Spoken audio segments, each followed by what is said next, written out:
तो दोस्तों आज दिन हो चुका है 13 मार्च 2022 रविवार का और आज के मुख्य समाचार और बड़ी खबरें आपके लिए हाजिर है। आज के मुख्य समाचार में सभी नौकरी करने वालों के लिए बड़ी खबर है। खास करके ये खबर उन लोगों के लिए बेहद ही महत्वपूर्ण है जिन लोगों का पीएफ खाता है। जानकारी के मुताबिक पीएफ डिपार्टमेंट की तरफ से 6 करोड़ कर्मचारियों को एक बड़ा झटका दिया गया है। अभी इसकी पूरी जानकारी आपको बताएंगे विस्तार से। इसके अलावा आज के मुख्य समाचार में एक बार फिर से रूस और यूक्रेन की जंग को लेकर एक बड़ी खबर आई है। ताज़ा जानकारी के मुताबिक बम बारूद से होने वाली जंग अब बायोलॉजिकल और केमिकल वॉर तक पहुंच गई है। केमिकल वॉर का ये मतलब है कि हवा, पानी या खाने में कुछ ऐसा केमिकल मिला दिया जाए जिससे लोगों की जान जाने लगे। वहीं बायोलॉजिकल वेपन या बायोलॉजिकल वॉर कोरोना जैसे वायरस को कहते हैं, यानी कि नेचुरल सोर्स की मदद से लोगों को बीमार करके मारना। कई ऐसे वायरस है जिसको खुद बनाया जाता है हथियार के तौर पर। तो केमिकल या बायोलॉजिकल वेपन से होने वाली जंग बम बारूद वाले जंग से भी कहीं ज्यादा खतरनाक होती है। जानकारी के मुताबिक इस तरह के वायरस या इस तरह के केमिकल की वजह से आने वाली नस्लों पे भी फर्क पड़ता है। अभी आपको थोड़ी देर में इसके बारे में बताएंगे थोड़ा और विस्तार से। साथ ही आज के मुख्य समाचार में सीबीएसई बोर्ड की तरफ से बड़ी खबर है। ताज़ा जानकारी के मुताबिक सीबीएसई की तरफ से 10वीं के टर्म 1 के रिजल्ट जारी कर दिए गए हैं। इसके अलावा आज के मुख्य समाचार में पेट्रोल डीजल के महंगा होने को लेकर फिर एक बड़ी खबर आई है। अभी हाल ही में हमने आपको बीते रोज के मुख्य समाचार में बताया था कि पड़ोसी देश श्रीलंका में डीजल के दामों पे 75 रुपए और पेट्रोल के दामों पे 50 रुपए एक साथ बढ़ाए गए। तो उसी खबर को लेकर ये अगली खबर आई है कि जल्दी अब भारत में भी पेट्रोल डीजल के दाम बढ़ सकते हैं। हालांकि भारत में पेट्रोल डीजल के दाम बढ़ाने की प्लानिंग थोड़ी सी अलग है। सूत्रों से ये जानकारी मिली है कि पेट्रोल डीजल के दाम ज्यादा तो बढ़ाए जाएंगे, लेकिन ये एक साथ नहीं बढ़ेंगे, बल्कि धीरे धीरे करके रोजाना पेट्रोल डीजल के दाम बढ़ते जाएंगे। साथ ही आज के मुख्य समाचार में अमेरिकी वैज्ञानिकों का एक बड़ा दावा सामने आया है, तो अभी आपको इसके बारे में भी विस्तार से बताएंगे। इसके अलावा आज के मुख्य समाचार में अभी हाल ही में जो 5 राज्यों में विधानसभा चुनाव हुए थे उसको लेकर एक बड़ी खबर है। ताज़ा जानकारी के मुताबिक ये दावा किया जा रहा है कि यूपी में ईवीएम मशीन की अदला बदली हुई है,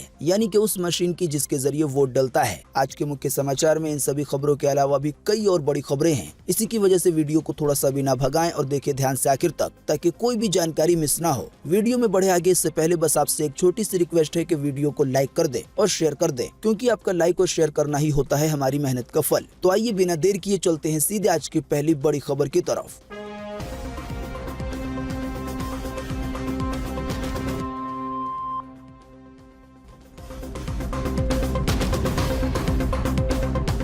ईपीएफओ ने दिया पीएफ खाता धारकों को जोर का झटका। आइए बताएं अधिक जानकारी। जी हां, ईपीएफओ यानी कि पीएफ डिपार्टमेंट ने अभी हाल ही में बीते शनिवार को लगभग 6 करोड़ कर्मचारियों को जोर का झटका देते हुए ईपीएफ ब्याज दर को 8.5% से घटाकर 8.1% कर दिया है। जैसा कि आप जानते हैं कि अपने जीवन को चलाने के लिए लोग काम करते हैं, दिन रात मेहनत करके पैसे कमाते हैं, जिससे उनका घर चलता है। ऐसे में ही कई नौकरी करने वालों को सरकार की तरफ से पीएफ की सुविधा दी जाती है। इसके तहत हर महीने सैलरी से कुछ पैसे कट जाते हैं और इतने ही पैसे कंपनी देती है कर्मचारियों के लिए, और ये पैसे पीएफ खाते में जमा होकर आने वाले कई सालों में एक अच्छी रकम बन जाती है। अब ये जो रकम पीएफ खाते में जमा रहती है तो इस पे सरकार ब्याज भी देती है, यानी कि ब्याज का पैसा भी बढ़ता रहता है। अभी फिलहाल तक ये ब्याज 8.5% था, लेकिन इसे घटाकर अब 8.1% कर दिया गया है। बाकी पीएफ खाते के बारे में कोई भी ज्यादा जानकारी प्राप्त करने के लिए आप ईपीएफओ की जो ऑफिशियल वेबसाइट है उसको विजिट कर सकते हैं, जो है epfindia.go.in।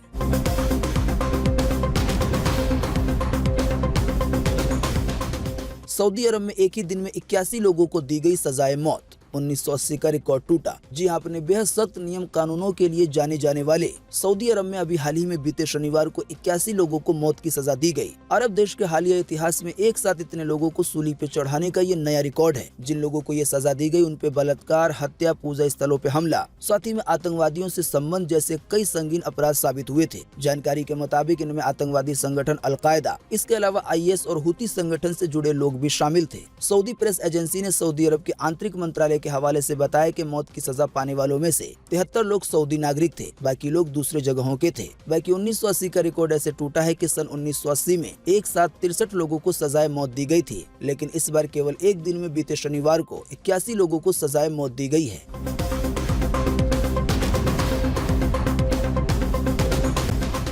रूस यूक्रेन में अब बायोलॉजिकल और केमिकल वॉर का है खतरा। लोगों को तड़पा तड़पा के जान से मार देते हैं ये दोनों हथियार। इसका प्रभाव होता है इतना शक्तिशाली कि आने वाली नस्लें भी हो जाती है अपंग। जी हाँ, रूस और यूक्रेन के बीच टैंक, तोप और एयरक्राफ्ट से शुरू हुई जंग अब बायोलॉजिकल और केमिकल हथियारों तक पहुंच गई है। रूस का आरोप है कि यूक्रेन अमेरिका के साथ मिलकर बायोलॉजिकल और केमिकल वेपन तैयार कर रहा है। वहीं यूक्रेन ने रूस को ये चेतावनी दी है कि अगर इन हथियारों का इस्तेमाल उसके खिलाफ किया जाता है तो रूस को और ज्यादा कड़े प्रतिबंधों का सामना करना पड़ेगा। साथ ही हाल ही के मुख्य समाचार में हमने आपको बताया था कि अमेरिकी राष्ट्रपति जो बाइडेन ने कहा था कि अगर ऐसा रूस करता है, यानी कि इस तरह के वेपन का इस्तेमाल करता है, तो उसे इसकी भारी कीमत चुकानी पड़ेगी। जैसा कि अभी हमने आपको थोड़ी देर पहले बताया, केमिकल वेपन का मतलब होता है टॉक्सिक केमिकल और जहर का इस्तेमाल करना। इन्हें वाटर सप्लाई या हवा या खाने में देकर लोगों को मारा जाता है। आसान सी भाषा में समझने के लिए आप इस केमिकल को जहर ही कह सकते हैं, यानी कि पानी की सप्लाई में या हवा में इस जहर को मिला दिया जाता है और इससे लोगों की जान जाने लगती है। वहीं बायोलॉजिकल वेपन का मतलब बैक्टीरिया और वायरस जैसे नेचुरल सोर्स की मदद से लोगों को बीमार करके मारना होता है। दोनों का ही इस्तेमाल जंग के दौरान एक पूरे इलाके के लोगों को मारने के लिए किया जा सकता है। जानकारी के मुताबिक इनका असर आने वाली कई पीढ़ियों पर भी रहता है, जिसकी वजह से बच्चे शारीरिक और मानसिक रूप से अपंग पैदा होते हैं। यानी कि कई बच्चे तो ऐसे होते हैं जिनके हाथ पैर या मुंह नाक सही नहीं होते। इसके अलावा कई बच्चे ऐसे भी पैदा हो सकते हैं जिनका दिमाग वगैरह ही सही ना हो।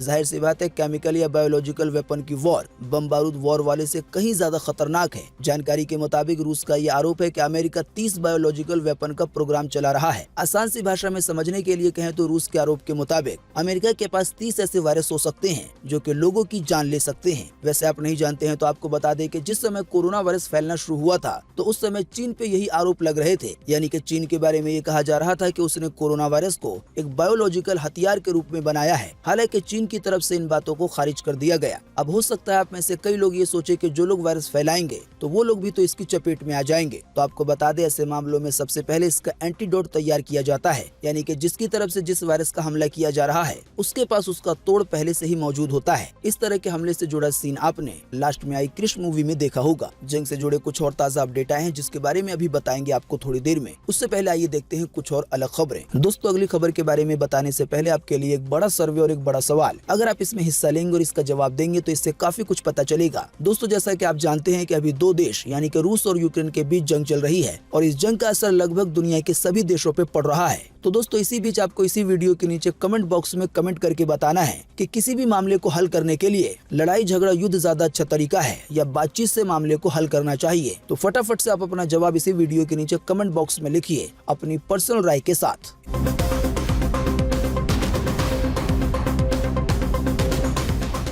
रूस और यूक्रेन की जंग की वजह से श्रीलंका में हुई है पेट्रोल और डीजल के दामों में भारी बढ़ोतरी। जानकारी के मुताबिक जल्दी भारत में भी बढ़ सकते हैं दाम। जी हां, जैसा कि हमने आपको बीते रोज के मुख्य समाचार में बताया था कि श्रीलंका में पेट्रोल डीजल की कीमतों में भारी बढ़ोतरी की गई है। अपने ही देश की इंडियन ऑयल कॉर्पोरेशन की subsidiary company Lanka Indian oil ने पेट्रोल के दाम में एक साथ 50 रुपए और डीजल के दाम में 75 रुपए की बढ़ोतरी की थी और ये दाम बीते शुक्रवार से लागू भी हो गए हैं। फिलहाल जो ताजा जानकारी आई है उसके मुताबिक रूस और यूक्रेन की जंग की वजह से कच्चे तेल के दाम $110 के पार चले गए हैं प्रति बैरल के हिसाब से। इसी की वजह से ये कहा जा रहा है कि श्रीलंका के बाद अब अपने देश भारत में भी पेट्रोल डीजल के दाम बढ़ सकते हैं। अभी हाल ही में विशेषज्ञों की तरफ से यह अनुमान जताया गया था कि पेट्रोल डीजल के दामों में 20 से 25 रुपए तक का इजाफा हो सकता है। हालांकि जैसा कि अभी हमने आपको थोड़ी देर पहले बताया, सूत्रों से ये जानकारी मिली है कि ये दाम एक साथ नहीं बढ़ाए जाएंगे बल्कि रोजाना थोड़ा थोड़ा करके ये कीमतें बढ़ेंगी। कहा गया है ऐसा करने से जनता पर एक साथ बढ़ी हुई कीमतों का बोझ नहीं पड़ेगा।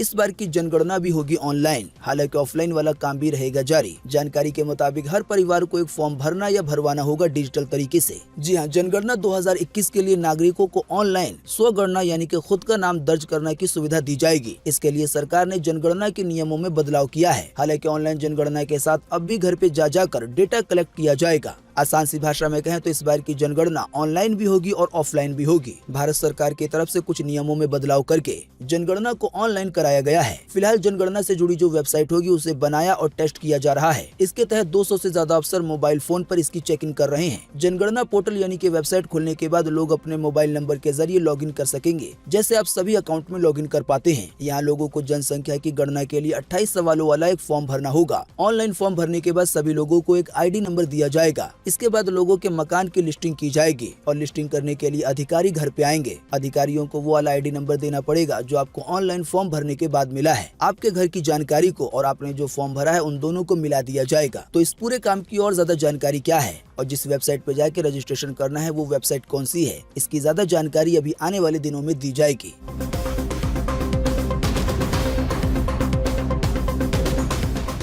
अमेरिका के वैज्ञानिकों ने किया बड़ा दावा। रोजाना 6 से 10,000 कदम चलने से मौत का खतरा हो जाता है 53% कम। 50,000 लोगों पे किया गया है ये अध्ययन। जी हाँ, पैदल चलने के फायदे तो आपको पता ही होंगे। ये एक ऐसी एक्सरसाइज है जिसमें ना तो पैसे लगते हैं और ना ही कोई ज्यादा परेशानी होती है। फिलहाल की ताज़ा जानकारी के मुताबिक एक हालिया रिसर्च के अनुसार इससे मौत का खतरा भी काफी कम हो जाता है। आसान सी भाषा में कहें तो आपकी उम्र थोड़ी बढ़ जाती है। जानकारी मिली है कि ये रिसर्च अमेरिका की यूनिवर्सिटी ऑफ मैसाचुसेट्स के वैज्ञानिकों ने की है। इसे लेसेंट पब्लिक हेल्थ जर्नल में प्रकाशित किया गया है। वैज्ञानिकों ने 4 महाद्वीपों के 50,000 लोगों पे 15,000 स्टडीज को एनालाइज किया। फिर इस डेटा से पता चला कि रोजाना पैदल चलने से लोगों की सेहत अच्छी और उम्र लंबी होती है। असल में 50,000 लोगों को 4 ग्रुप में बांटा गया था। इसमें से एक ग्रुप था जो रोजाना 10,000 से 11,000 कदम चलता था। तो इस वाले ग्रुप के बारे में वैज्ञानिकों ने पाया कि मौत का खतरा इनके लिए 53% तक कम हो गया है। आसान सी भाषा में रिसर्च के मुताबिक कहें तो एक आदमी को रोजाना 10,000 कदम चलना काफी फायदे दे सकता है।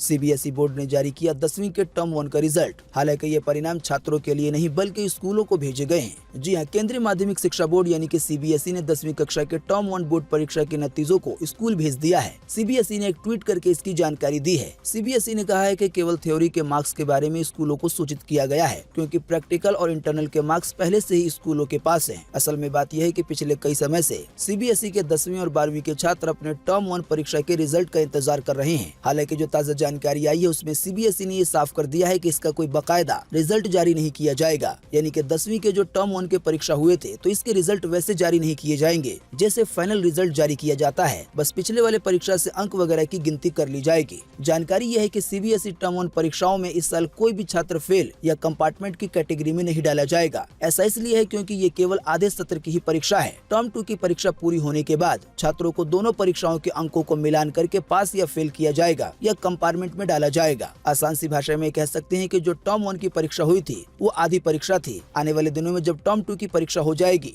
तो फिर दोनों को मिलाकर एक फाइनल रिजल्ट सामने आएगा। वैसे तो फिलहाल ये जानकारी 10वीं के छात्रों के लिए आई है, लेकिन अनुमान के मुताबिक 12वीं के छात्रों के लिए भी ऐसा ही माना जा सकता है। इसी की वजह से अब 10वीं और 12वीं के छात्रों को टर्म 1 के रिजल्ट का इंतजार करने की जरूरत नहीं है, क्योंकि वो रिजल्ट आएगा ही नहीं। जब टर्म 2 की परीक्षा हो जाएगी तो एक साथ टर्म 2 और टर्म 1 के परीक्षा को मिलाकर एक फाइनल रिजल्ट तैयार किया जाएगा।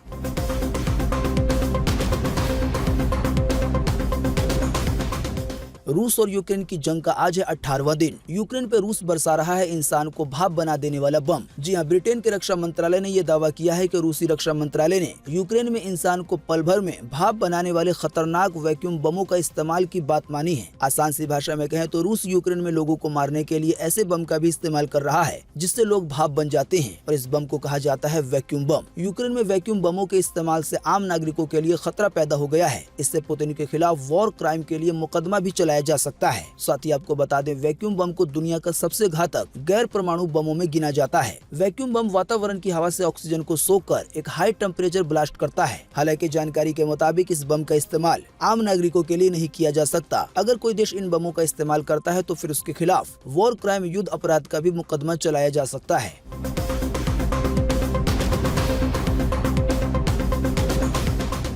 पश्चिमी देशों के खिलाफ पुतिन का इंटेलेक्चुअल प्रॉपर्टी वॉर। अब किसी भी देश की बौद्धिक संपत्ति की नकल करने की है छूट। इसके लिए पायरेसी कानून को दी गई है मंजूरी। जी हाँ, रूस और यूक्रेन की जंग के बीच पुतिन ने पश्चिमी देशों की ओर से, यानी कि जो अमेरिका के सहयोगी देश हैं, उसकी ओर से लगाए गए आर्थिक प्रतिबंधों का मुकाबला करने के लिए एक नई तरकीब निकाली है। रूसी अखबार राजोसिकाया गैजेटा की रिपोर्ट के मुताबिक रूस ने देश में इंटेलेक्चुअल प्रॉपर्टी राइट से जुड़े नियमों को कमजोर कर दिया है और पायरेसी कानून को मंजूरी दे दी है। आप नहीं जानते हैं तो आपको बता दें कि जैसे ही रूस ने यूक्रेन पे हमला किया, वैसे ही अमेरिका समेत कई सारे देशों ने रूस पे प्रतिबंध लगाना शुरू कर दिए। बड़ी बड़ी कंपनियों ने अपने काम बंद कर दिए हैं, चाहे गूगल हो, फेसबुक हो, माइक्रोसॉफ्ट हो, सभी की तरफ से कई तरह के प्रतिबंध रूस पे लगा दिए गए हैं। जाहिर सी बात है, इसकी वजह से रूस में रहने वाले लोगों को कई तरह की सर्विस लेने में काफी ज्यादा परेशानी हो रही है। तो अब इसी सब का जवाब देने के लिए रूस के राष्ट्रपति व्लादिमीर पुतिन ने एक नया कानून पास किया है जो कि पायरेसी के नाम से जाना जाता है। इसको आसान सी भाषा में समझने के लिए आप ऐसे कह सकते हैं कि किसी भी चीज की कॉपी की जा सकती है। वैसे तो जो देश पूरी दुनिया के देशों से मिलकर चलते हैं तो ये कानून सभी देशों पे लागू होता है कि कोई भी कंपनी किसी दूसरे कंपनी के सामान या सर्विस की कॉपी नहीं कर सकती, यानी कि एग्जैक्ट कॉपी नहीं होनी चाहिए। लेकिन अब जब जंग के बीच रूस पे कई सारे देशों ने प्रतिबंध लगा दिया है और कई तरह के सामान और कई तरह की सर्विसें बंद हो गई हैं, तो इसी की वजह से रूस के राष्ट्रपति ने ये नियम पास कर दिया है कि वहाँ की कंपनियां भी दूसरे कंपनियों के सामानों की कॉपी वगैरह कर सकेंगी। हालांकि आपको बता दें, खबर आई है जिसके तहत जंग वगैरह खत्म हो सकती है।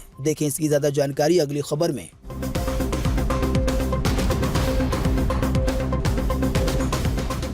यूक्रेन के राष्ट्रपति जेलेंस्की बोले कि पुतिन से इजराइल की यरूशलेम में बातचीत को है तैयार। जी हां, जैसा कि अभी हमने आपको बताया कि रूस और यूक्रेन की जंग का आज 18वां दिन है। यूक्रेन के राष्ट्रपति वोलोदिमीर जेलेंस्की ने कहा है कि वो रूसी राष्ट्रपति व्लादिमीर पुतिन से इजराइल के शहर यरूशलेम में बातचीत के लिए तैयार है, यानी कि जंग के हालात अब यहाँ तक पहुँच गए हैं कि दोनों ही बात करने के लिए तैयार है। यूक्रेन के राष्ट्रपति जेलेंस्की ने कहा है कि इस बातचीत के लिए इजरायली प्रधानमंत्री नफ्ताली बेनेट को मध्यस्थता करना चाहिए, यानी कि वो भी इसमें शामिल होंगे। अब अगर रूस के राष्ट्रपति यूक्रेन के राष्ट्रपति की बात को मानकर बातचीत के लिए तैयार हो जाते हैं और यरूशलेम में बातचीत होकर मामला फाइनल हो जाता है तो फिर जंग रुक सकती है। हालांकि आपको बता दें, 2-3 बार पहले बात हो चुकी है लेकिन बात नहीं बन पाई।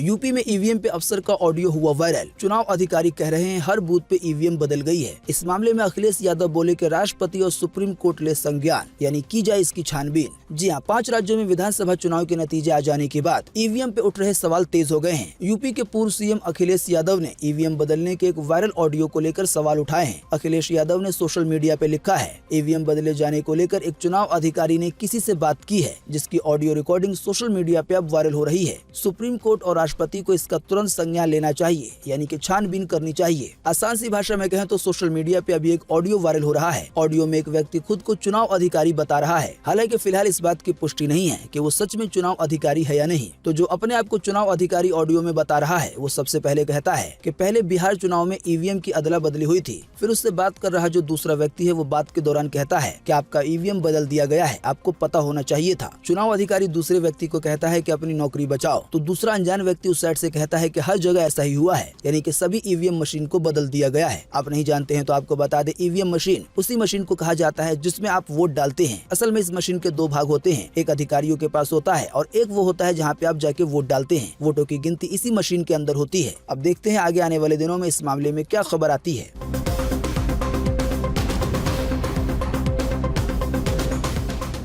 स्मार्टफोन और स्मार्ट टीवी पे मिल रही है 40% की छूट। सेल का उठा सकते हैं फायदा। जी हां, अमेजन पे एक बार फिर से अमेजन फैब फोन फेस्ट और फैब टीवी फेस्ट सेल का आयोजन हुआ है। अमेजन की इस सेल में 40% और स्मार्ट टीवी पे 55% की छूट मिलेगी। अमेजन के अलावा फ्लिपकार्ट पे भी सेल का आयोजन किया गया है। फ्लिपकार्ट पे ये सेल चल रही है 12 से 16 मार्च और अमेजन की सेल चलेगी 11 मार्च से 14 मार्च के बीच। तो फिलहाल अगर आप कोई इलेक्ट्रॉनिक डिवाइस खरीदना चाहते हैं तो इस सेल का फायदा उठा सकते हैं। ज्यादा जानकारी के लिए आपको अमेजन या फ्लिपकार्ट की वेबसाइट पे जाना होगा।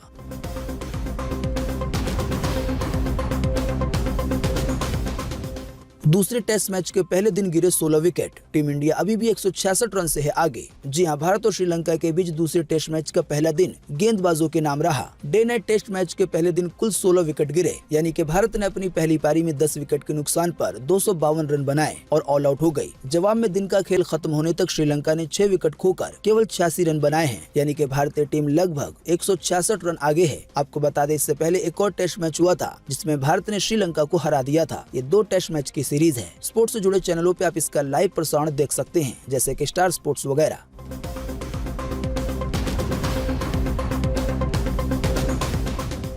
वेस्टइंडीज को हरा के टॉप पे पहुंची महिला क्रिकेट टीम इंडिया। अब 16 मार्च को इंग्लैंड के साथ है मुकाबला। जी हां, भारतीय महिला टीम ने वेस्टइंडीज को वर्ल्ड कप के तीसरे मैच में 155 रन से हरा दिया है। इसके साथ ही भारतीय टीम पॉइंट टेबल में पहले स्थान पे पहुंच गई है। भारत, न्यूजीलैंड और वेस्टइंडीज के 3 मैचों के बाद 2-2 मैच जीतकर 4 पॉइंट है। अभी हाल ही में हुए महिला क्रिकेट मैच में भारत ने वेस्टइंडीज के सामने 318 रनों का टारगेट रखा था। हालांकि जवाब में वेस्टइंडीज की टीम 162 रन ही बना सकी। जानकारी के मुताबिक अब भारतीय महिला टीम का मुकाबला आने वाले 16 मार्च को इंग्लैंड के साथ होगा।